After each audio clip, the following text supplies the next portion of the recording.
परीक्षेमध्ये प्रसंग लेखनाचा प्रश्न आला आणि तुम्हाला अगदी 5 ते 10 मिनिटात त्याचं उत्तर लिहायचं असेल आणि ते कसं लिहायचं असेल तर आजचा व्हिडिओ हा तुमच्यासाठी आहे. तर आजच्या व्हिडिओमध्ये आपण प्रसंग लेखन काय आहे हे शिकून घेणार आहोत. So hello guys, welcome back to my channel. So आज मी तुम्हाला सांगणार आहे प्रसंग लेखन कसं लिहायचं, त्याचे काही रूल्स आहेत की नाही किंवा ते काय फॉर्मॅटमध्ये लिहायचं हे आज आपण डिटेलमध्ये बघणार आहोत. सो प्रसंग लेखनाचा प्रश्न हा तुम्हाला 8 मार्कांसाठी येतो तुमच्या 10वीच्या बोर्डाच्या एक्झामसाठी. सो त्या प्रसंग लेखन प्रश्नाचे 8 पैकी 8 मार्क्स कसे पाडायचे, त्याच्या काय स्टेप्स आहेत, काय चुका आहेत, ज्या तुम्ही प्रसंग लेखन करताना नाही केल्या पाहिजे, हे आज मी एक उदाहरणासह तुम्हाला आजच्या व्हिडिओमध्ये सांगणार आहे. तर चला सुरू करूया प्रसंग लेखनाचा व्हिडिओ. तर आता आपण चालू करूया प्रसंग लेखन म्हणजे काय. सो प्रसंग लेखन म्हणजे काय. फॉर एक्झाम्पल तुमच्या शाळेमध्ये बक्षीस वितरणाचा कार्यक्रम झाला आहे आणि तुम्हाला त्याच्याबद्दल प्रसंग लिहायचा, तर तुम्ही त्याच्यामध्ये काय काय लिहिताल. फक्त कार्यक्रमाचं नाव लिहिणार आहात, संपूर्ण प्रसंगाचा अनुभव लिहिणार आहात, का फक्त प्रमुख पाहुण्याचे नाव लिहिणार. तर तुम्ही काय करताल, संपूर्ण प्रसंग काय घडला, कसा घडला, हे तुम्ही इन डिटेल सांगणार आहात. आता हा 2025च्या पेपरमध्ये आलेला क्वेश्चन आहे. चित्रलीला निकेतन अहमदनगर आयोजित आंतरशालेय चित्रकला स्पर्धा पारितोषिक वितरण समारंभ दिनांक 24 डिसेंबर वेळ दुपारी 4 वाजता. प्रमुख पाहुणे श्री अभय नगरकर प्रसिद्ध चित्रकार.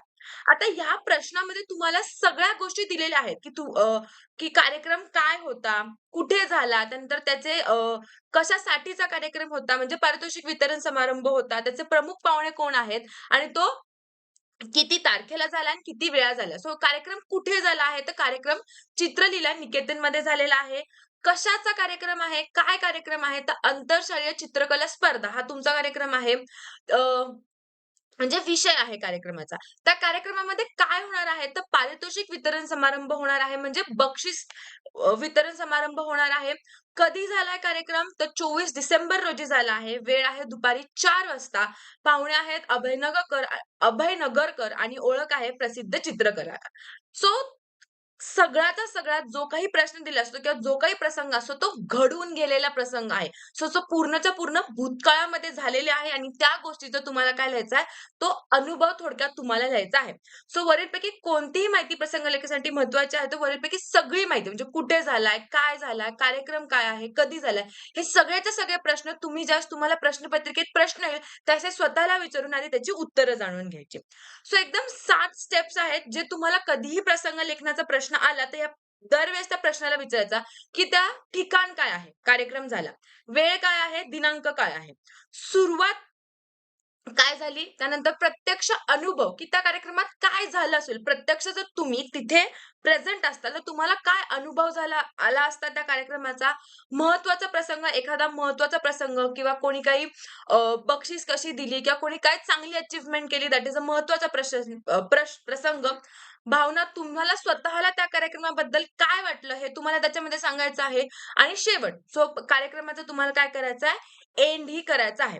सो प्रसंग सांगताना फक्त घटना आपल्याला सांगायच्या नाहीयेत. त्यावेळी तुम्हाला काय दिसलं, तुम्हाला काय वाटलं आणि तुम्हाला काय घडेल हेही त्याच्यामध्ये लिहायचंय. म्हणजे थोडक्यात प्रसंग लिहिताना तुम्हाला इमॅजिन करायचंय, की आपण जर तिथे असतो, आता जसं आपण प्रश्नामध्ये बघितलं, त्या बक्षीस वितरण सोहळ्यामध्ये जर तुम्ही असता, तर तुम्हाला काय वाटलं असतं, ह्याचं तुम्हाला इमॅजिनेशन करून तुमच्या आन्सर पेपरमध्ये लिहायचं आहे.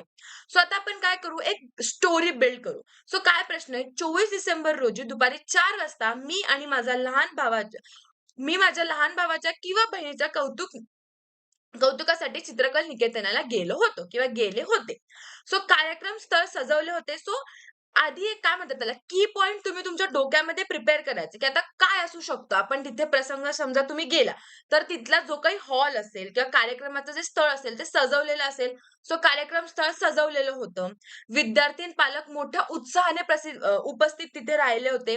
चित्रकला स्पर्धेतील उत्कृष्ट चित्रांचे प्रदर्शन तिथे केले होते. आता ऑब्व्हियसली ज्यावेळेस चित्रकलेचं प्रदर्शन आहे, म्हणजे ते बऱ्यापैकी जी काही छान-छान ज्यांनी चित्रकला काढली आहे किंवा जी चित्र काढली आहे, ते त्यांनी तिथे ॲज अ प्रदर्शन म्हणून लावले असतील. प्रमुख पाहुणे म्हणून प्रसिद्ध चित्रकार अभय नगरकर हे तिथे उपस्थित होते. सो ह्या काही की पॉइंट्स तुम्हाला त्याच्यातून काढायचे आहेत. आता पुढे काय होईल, तुम्ही गेला, कार्यक्रम तिथे सजवलं होतं, विद्यार्थी पालक आले होते. तुम्ही नंतर बघितलं, की इथे छान-छान चित्र लावली आहे प्रमुख पाहुणे. सो पुढे काय होईल, की पारितोषिक वितरण सोहळा सुरू होईल. असा तुम्ही एक स्टेप बाय स्टेप तुम्ही एक स्टोरी बिल्ड करू शकता. मुख्य कार्यक्रम काय आहे? पारितोषिक वितरण सोहळा हा तुमचा मुख्य कार्यक्रम आहे. सो कार्यक्रमाची सुरुवात दीप प्रज्वलनाने झाली. त्यानंतर प्रमुख पाहुण्यांचे स्वागत करण्यात आले. त्यांनी विद्यार्थ्यांच्या चित्राचे कौतुक केले. उत्कृष्ट चित्र काढणाऱ्या विद्यार्थ्यांना त्यांनी पारितोषिक दिले.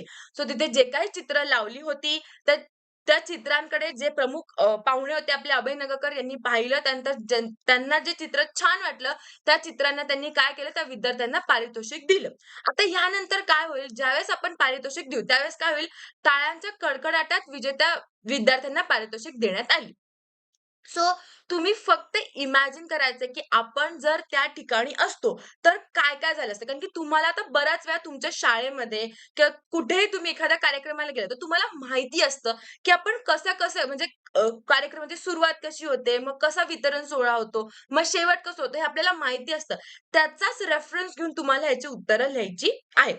सो प्रसंग लेखनात भावना लिहायला विसरायच्या नाही आहेत. म्हणजे आता फॉर एक्झाम्पल जर तुमची बहीण आहे किंवा भाऊ आहे, त्याला जर तिथे बक्षीस मिळालं, तर तुम्हाला तुमचे फीलिंग्ज काय आहेत ते एक्सप्रेस करता आले पाहिजे. तुम्हाला आनंद वाटला किंवा जर तुमची लहान भाऊ-बहीण आहे, तर तुम्हाला त्यांच्याबद्दल अभिमान वाटला, त्यांचं कौतुक वाटलं, हे तुम्हाला त्याच्यामध्ये काय करायचंय प्रसंग लेखनामध्ये लिहायचं आहे. जसं की आता माझ्या लहान भावा-बहिणीचे नाव पारितोषिकासाठी पुकारले गेले, तेव्हा मला खूप आनंद झाला. त्याच्या व तिच्या चेहऱ्यावर आनंद पाहून माझा अभिमान आणखी वाढला. सो तुम्हाला दाखवायचं की तुमच्या भावा-बहिणींना पारितोषिक मिळाल्याबद्दल तुम्हाला किती छान वाटलं किंवा किती तुम्हाला अभिमान वाटला. माझ्या भावा-बहिणीचे यश पाहून मला खूप आनंद झाला किंवा मला खूप अभिमान वाटला, त्याचं खूप कौतुक वाटलं, हे तुम्हाला त्याच्यामध्ये लिहायचं आहे. नेक्स्ट आता काही चुका ज्या तुम्हाला काय करायचंय, टाळायच्या आहेत ज्यावेळेस तुम्ही प्रसंग लेखन लिहिणार आहात. सो प्रश्नातील माहिती विसरणे.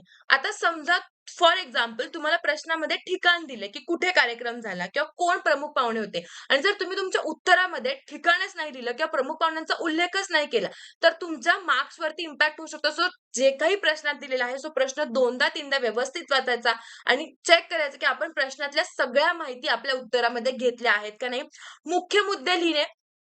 आता महत्त्वाचा कार्यक्रम काय आहे, की पारितोषिक वितरण सोहळा आणि तुम्ही त्याच्याबद्दलच जर तुमच्या प्रश्नामध्ये मेन्शन नाही केलं, तर तुम्हाला तेही तुमच्या मार्क्सवरती अफेक्ट होऊ शकतं.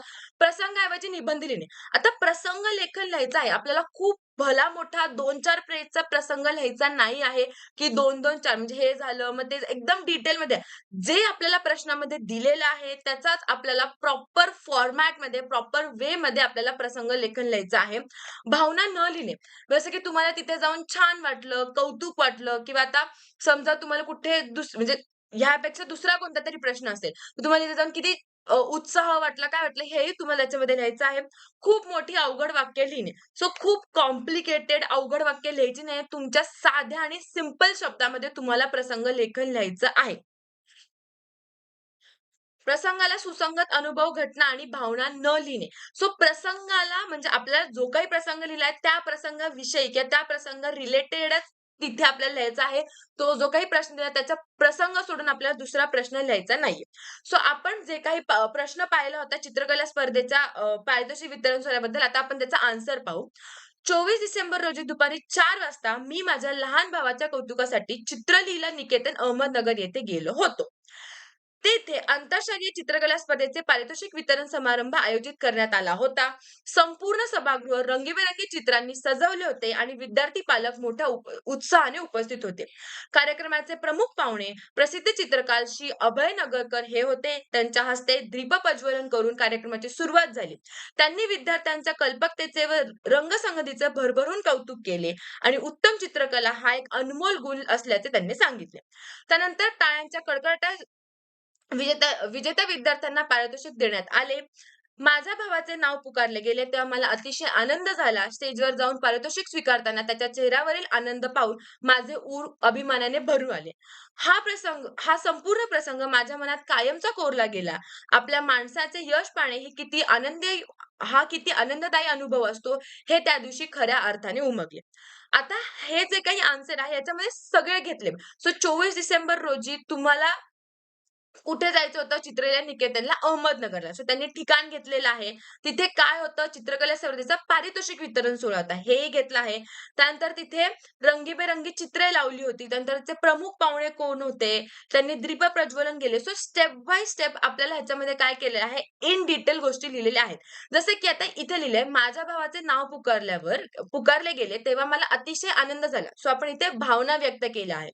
स्टेजवर जाऊन पारितोषिक वितरण त्याच्या चेहऱ्यावरील आनंद पाहून माझे ऊर भरून आले. म्हणजे त्याला त्याच्या भावाबद्दल किंवा मुलगी असो मुलगा त्यांना त्यांच्या भावाबद्दल काय वाटलं अभिमान वाटू लागला. नंतर तो आणि शेवट बघा कसा केला इथे. हा प्रसंग संपूर्ण प्रसंग माझ्या मनात कायमचा कोरला गेला. आपल्या माणसाचे यश पाहणे हा किती आनंददायी अनुभव आहे हे मला त्या दिवशी खऱ्या अर्थाने उमगले. सो शेवट पण तुम्हाला एका प्रॉपर वे मध्येच करायचा आहे, की तुम्हाला त्या प्रसंगाबद्दल कसं वाटलं आणि तुम्ही तो प्रसंग कसा लक्षात ठेवताल हे तुम्हाला त्याच्यामध्ये लिहायचं आहे. 2 मिनिटाचे चॅलेंज आहे. तुम्ही स्वतः ह्याची उत्तरं शोधा. इथे तुम्हाला काही ऑप्शन दिलेले आहेत. तुम्ही ह्याच्यात स्वतः त्याच्यामध्ये आन्सर्स टाका आणि स्वतः हे कंप्लीट करा आणि मला कमेंट सेक्शनमध्ये सांगा, की ह्याचे आन्सर्स काय आहेत ते. लक्षात काय ठेवायचंय आपल्याला? आपल्याला ठिकाण नाही विसरायचंय, दिनांक, वेळ नाही विसरायची आहे, काय कार्यक्रम आहे हे नाही विसरायचंय. नंतर प्रमुख पाहुणे कोण आहे हे पण आपल्याला त्याच्यामध्ये मेन्शन करायचंय. स्वतःच्या भावना आपल्याला ओव्हरऑल प्रसंग लेखनमध्ये टाकायच्या आहेत. आपला प्रत्यक्ष अनुभव टाकायचा आहे आणि त्याचा शेवटही आपल्याला सुंदर करायचा आहे. सो प्रसंग लेखन म्हणजे बेसिकली तुम्हाला त्या प्रसंगाबद्दल काय वाटलं?